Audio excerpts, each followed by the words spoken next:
Hey everybody, this is Pasek, and welcome back to the Fire Network. Welcome to the On the Mat Wrestling Show, and welcome back to my good, close personal friend, Xenia of Xenia Did That. Yes, hi Xenia. Hello. Yes, AEW, Double or Nothing, this time not in Vegas, in Phoenix, Arizona, this Sunday.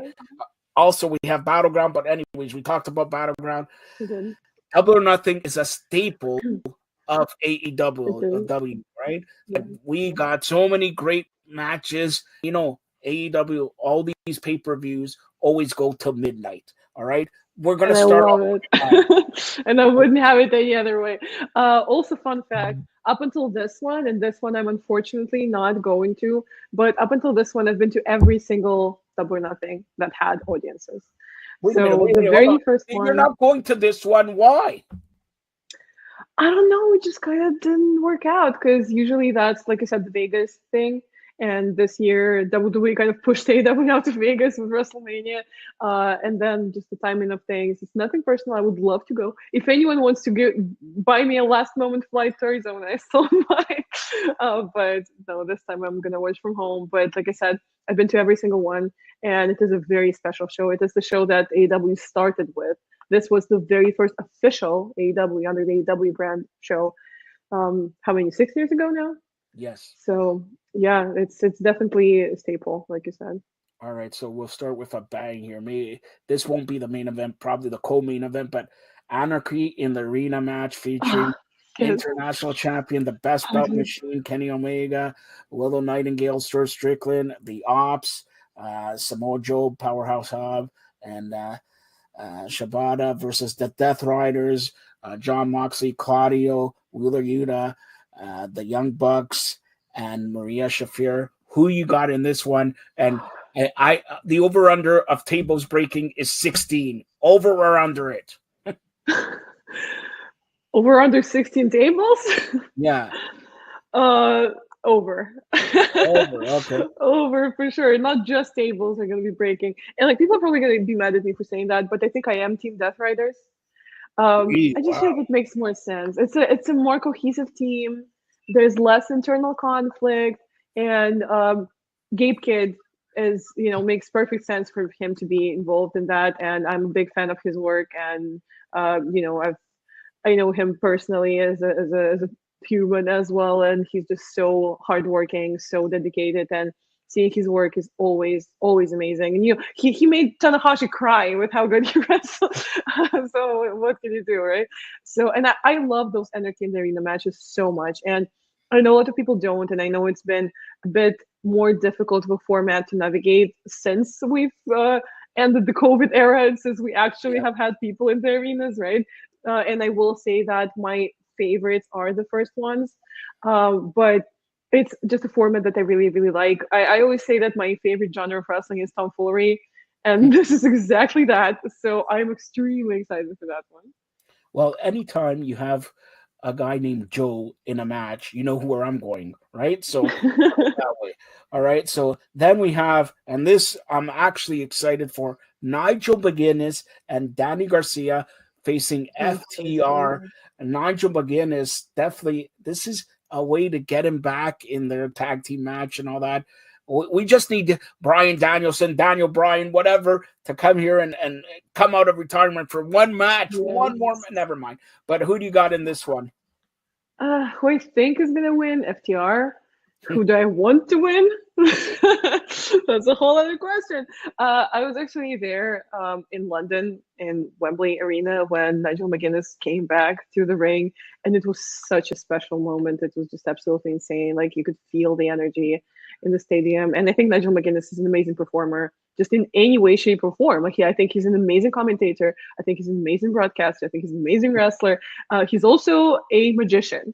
I haven't been to one of those shows yet. I've just had the weirdest like schedule clashes every time, but I really want to go sometime because like what the hell? What this man can do anything. Is there anything he can't do? Yeah. He's amazing, but you're calling him to lose. So like he can. Well, I have to be objective. It's nothing personal. It's just business. All right. Next match, I should have followed the Anarchy match with this one. A stretcher match. Ricochet and Mark Briscoe. Oh, jeez. I want Mark Briscoe to win. Do I think he would win? No. That's another type of answer like that, where Ricochet is probably. Are you there? Yeah, no, go ahead. I'm here. It's just 2 seconds because we had a power flicker. So go ahead. Ricochet is probably doing the best work of his career right now. And that's in the ring, outside the ring, on the microphone, on social media too. Yes, as a social media professional, I think that he really has not stepped over the line. I really think that he has been handling everything professionally, unlike some other people. We're not going to point fingers. But when I said that on the internet, people were mad. People were saying that they need to hold Ricochet to a higher standard when it comes to socials. Maybe, I think we all need social media training. I think it's not, it's at this point, it's not an extra, it's a must. And I am saying that as a social media professional. So if you are a wrestler or promoter, reach out to me, email me, or tap the link in my bio or DM me, and let's elevate your socials. But when it comes to Ricochet, people were mad at me for saying that he's doing good on social media and accusing me of just protecting him over whoever because I like Ricochet. Newsflash, I don't even like Ricochet. Like he's kind of wrestling is just not really something that speaks to my soul. Is he very technically skilled? Is he very gifted? Yes, 100%. And I'm not the kind of person who will deny someone's professionalism or someone's craft just because it's not my thing. But when it comes to not my thing, it's not my thing. And, but it is a lot of other people's things. So good for him. All right. Now, you don't like to hurt people. I like to hurt people. You do? I like me and Bobby Lashley have a lot in common, and Shelton Benjamin. But me being Jewish, and now the other Jewish boy as the newest member of the Hurt Syndicate. That's Maxwell Jacob Friedman, MJF. I was invited to his bar mitzvah. All right. So, why are you laughing? It's true. I'm happy for you. Everything like that. But the Hurt Syndicate and this match should be good. The Spanish God. I'm also Spanish, so Spanish. Sammy. I'm also Spanish by proxy. I live in Spain part time. Okay, so that's good. One idea. And the Natural Dustin Rhodes. This is for the tag team titles. I like to see Sammy and Dustin to get one big push more, even though Ring of Honor champion and all that. But I just hope. I like Dustin a lot, and I think he really hasn't missed a beat, and he still got it. But I really don't like Sammy Guevara. Again, not a case of he's a bad wrestler, but more a case of not my thing. And I really feel like at this point in the Hurt Syndicate timeline or life cycle, there would be two outcomes that I would be happy with. Outcome number one, they just bulldoze through them and it's a squash and they just destroy them. And outcome number two, they lose and take it out on MJF and someone else aligns with MJF and something happens and something. Those are the only two outcomes that I'd be happy with. The third outcome, and you don't even know it, you want to see MJF and me in the bar mitzvah. Of course, that's the best outcome. Am I invited? I thought I said bar mitzvah, not circumcision. Okay, so that's that's the truth. But I just hope they don't bury Dustin Rhodes. All right, because I could see the hurt. They hurt people, then MJF come and they destroy Dustin Rhodes bad. So I just hope that they don't destroy him so bad there. Okay. I just hope that Sammy Guevara gets the short end of the stick and not Dustin Rhodes. Well, Sammy Guevara, a good dad with Luna, and lovely wife. Lovely child. And it's about time we see the wife again. How many? She had a baby. Okay, she hasn't wrestled in 3 years. Come on. No, wait. She had a match. She had a match after she had a baby. I can't remember where. Was it MLB actually? I don't know. It's so long ago. I don't remember. No, she definitely or it was. Or 2 matches. Now I'm thinking. I think she was on a New Japan thing, like a strong thing. Yeah, but no, she's wrestled, so we know that she's ready. So yeah, it's about time. I miss her a lot, and the way that she improved with AEW, like her, like Tay Mello in NXT versus Tay Mello in AEW. Like the AEW Tay Mello smokes her. Like it's crazy how much she's improved, and I know that it's in part because of Dustin Rhodes, by the way. So that makes perfect sense. And the way that her martial arts background manifests in her in-ring style, I think it's really interesting. And I think she's one of the workers who likes and wants to take risks. We've seen her in a hardcore match, and that was so good. So yeah, really, really, really miss her. No, and you mentioned she was much better than when she was in NXT and all that. But speak about somebody who was in NXT and she's a champion. And you know what, Xenia? She's timeless. Timeless Tony Storm. All right. And this match, underrated. I would say Amina is really, really good. I think this match can steal the show there also. But does timeless Tony Storm lose? Come on. She doesn't lose. She got the bodyguard with her. Luther. She can't lose. She's timeless. And by the way, I have an interview with her coming soon on my YouTube channel within about a week. That's youtube.com/@ZeniaTheDad. And that was such a cool interview. And I wanted to interview her for a while. And I genuinely think she's the best women's wrestler in the world right now. And I asked her how it feels to be the best wrestler in the world. So I guess you can find out by watching the interview. Did you tell her the president of Province of Canada wants to talk to her and wants to make her vice president? Never mind. But did she play up in her, I guess, gimmick while doing the interview? Of course, yeah. Well, that is a must see on Xenia's YouTube channel. And we'll let Xenia will tell us or tell me, and I'll tell you when it's exactly the day it's out. Go out and check that interview. She does amazing. Xenia does amazing interviews with all these wrestlers, and that's one interview you should go out of your way to watch. It's going to be really fantastic. And another ladies match, but this one for the Owen. All right, it's for the Owen. It's Mercedes Moné, the CEO, taking after me, the president, the CEO up against, yes, come on, you gotta do that stuff. But against Jamie Hayter. By the way, Jamie Hayter is the hardest hitting lady, maybe in wrestling. When she hits. Who you got in that one? Oh, I think I have to go with Mercedes.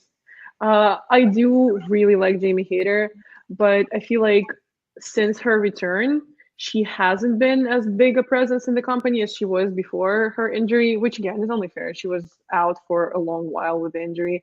So I think she still needs to build up steam a little bit for her to be able to, win something big like that. But, would I love to see it if it happens? Yes, 100%. But I think I have to go with Mercedes in this one. All right. And then you got the Rainmaker up against Speedball, a Canadian. Oh my God.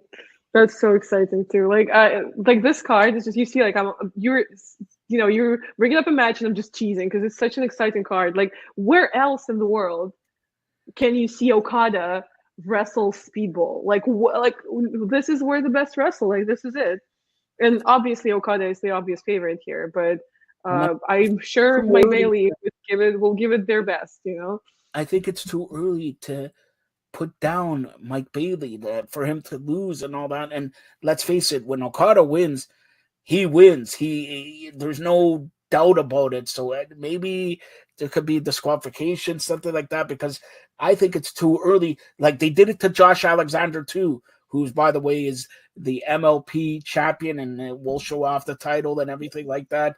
So let's see what they do with Mike Bailey. I don't think he'll win, but let's see if they make him strong because Okada's the Rainmaker. Maybe they give him a thunderstorm in that match or something like that. So, but in the main event, and by the way, this promo, I don't know if you watched Dynamite, but the promo that Hangman Page and Will Ospreay, and by the way, Will Ospreay is amazing. If just by chance, like you say, you lived in Spain, imagine traveling from the UK on Tuesday and coming into the US or Canada Tuesday night and then wrestling on Wednesday and then going back and forth and wrestling. I literally cannot imagine. Like I make that flight, literally this exact flight because I fly through UK when I fly to Spain, literally once every couple months. And even then, I need like a full week to recover after. Like it's brutal. And for someone to do that every single week almost and deliver that level of physical, athletic performance is insanity. He's not human, I'll tell you. It's amazing. And here it's for the Owen also. And we got to touch on, again, I'm sorry for saying this, another Canadian, Owen Hart, May 23rd, 1999, passing away at the Over the Edge pay-per-view. This Sunday will be May 25th, 2025. So, like, if you look at it, it's 26 years. This match, and that promo they did, if you weren't interested in that match, if you watched that promo, you got interested. They made that match the main event. Why? Because of the promo. That promo was amazing. With Hangman was really good, and Will Ospreay, he got angry, he got pissed. His promos were amazing. That was one of the best promos this year in wrestling. Who you got in this match? I am Team Hangman, and really? I will agree with Over you. Ospreay? 100%. Yeah. Really? I'll tell you why. I will agree with you about the promo and about the build up to this match. And I do think that Hangman is one of the best, if not the best, character worker in the company. Just the way he's so profound and he's so human and he's so raw and real with his character work is just absolutely amazing. And when it comes to AEW, my one that got away moment, and has always been, is I believe that Hangman should have been the first world champion, the inaugural world champion. And I'm never gonna let it go. But this is one way to make it right and to make his win really significant, and to then eventually put the title on him. Well, interesting thing, and I mentioned about the promo. What did they say in the promo? Will Ospreay said, "If you win or if I win, I got your back if you need me, and hopefully you'll return the favor or whatever." So I can see whoever wins, Will Ospreay or Hangman, and then being attacked by somebody, and who makes the save is his opponent, because they touched on it in the promo that not a lot of people are talking about. That they talk about the great promo. But if you listen to it, I got your back. And they didn't even, you thought when they go face to face, they'll beat up each other. And especially with Will Ospreay bringing him a bottle of beer, thought he's going to, hit him with the beer or whatever. But they didn't. They were very cordial, very everything. So it's interesting. And to make this, when they have the Anarchy match, and the Anarchy match is not the last match of the night. So something's going to happen. Always. Something special is definitely going to go down. Something happens. That's all I 100%. Said. And by the way, for the Toronto fans here, they did announce, and you know this, you've been to All Out several times. All Out will be happening at the Scotiabank Arena Saturday, September 20th. Tickets go on sale June 2nd, but Saturday, September 20th. So look, All Out was in August. They moved it to September. Now they're moving it to late September. A little birdie told me. First of all, yes, you like my. I love your birdie. Never wrong. The WWE is looking. They say they don't care what AEW does, but AEW has All In on July 12th.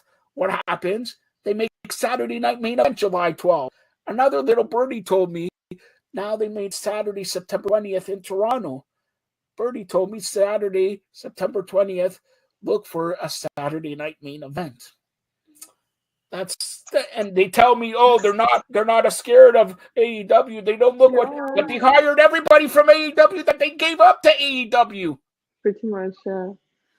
Yeah, interesting. I've also never been to Canada before. So could this be my first time in Canada? Maybe, possibly. Okay, well, yeah. We'll talk about that. You got your passport. We'll talk about it. I do. All right. Tell them the president of provinces of Canada. They'll deport you to Bangladesh or something like that. But are you looking forward to this pay-per-view this Sunday from Glendale, Arizona? 8:00. It goes for about 4 hours. I'm so looking forward to it.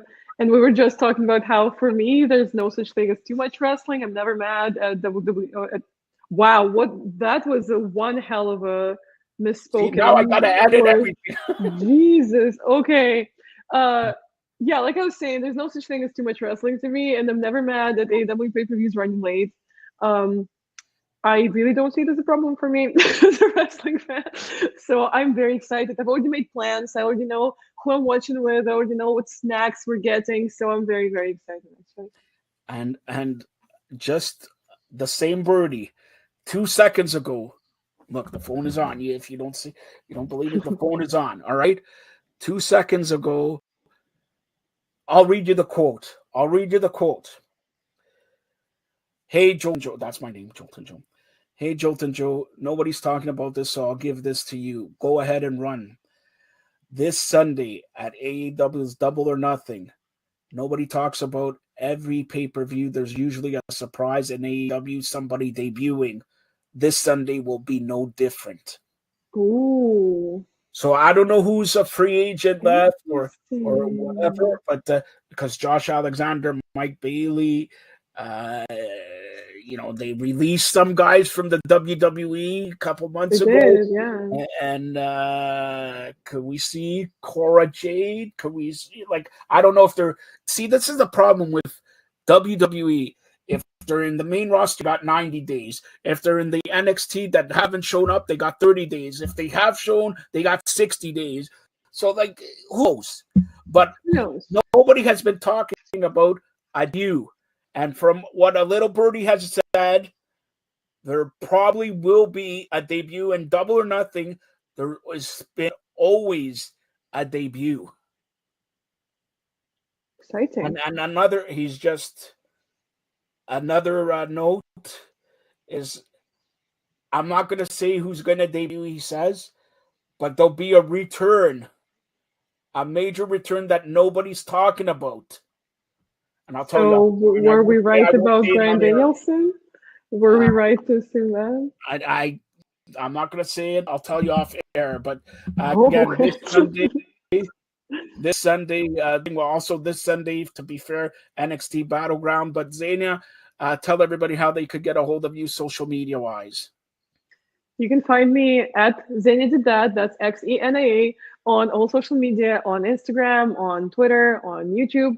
A lot of fun interviews coming up on YouTube that I filmed Mania weekend, and I'm finally finalizing and posting. And if you're a wrestler, a wrestling promotion, you're looking to monetize your socials, grow your following, boost your income, boost your ticket sales, reach out to me, DM or email, or tap the link in my bio and book a call, and let's lift you up to superstardom. All right, that Xenia Did That, and Xenia will be back here probably the next June 7th, and then about 10 days to talk about Money in the Bank and AAA. But Xenia, thanks a lot, and check her out. Check out that interview with Tony Storm and all the great interviews on Xenia YouTube's channel. Yes. Thank you for having me. And on the 7th of June, I will actually be in Santa Agustin, Florida at River City Con. A lot of great wrestlers are going to be there as well, and I'll have a table, so come chat, take a picture. All right. That Xenia Did That, and now you know what she did.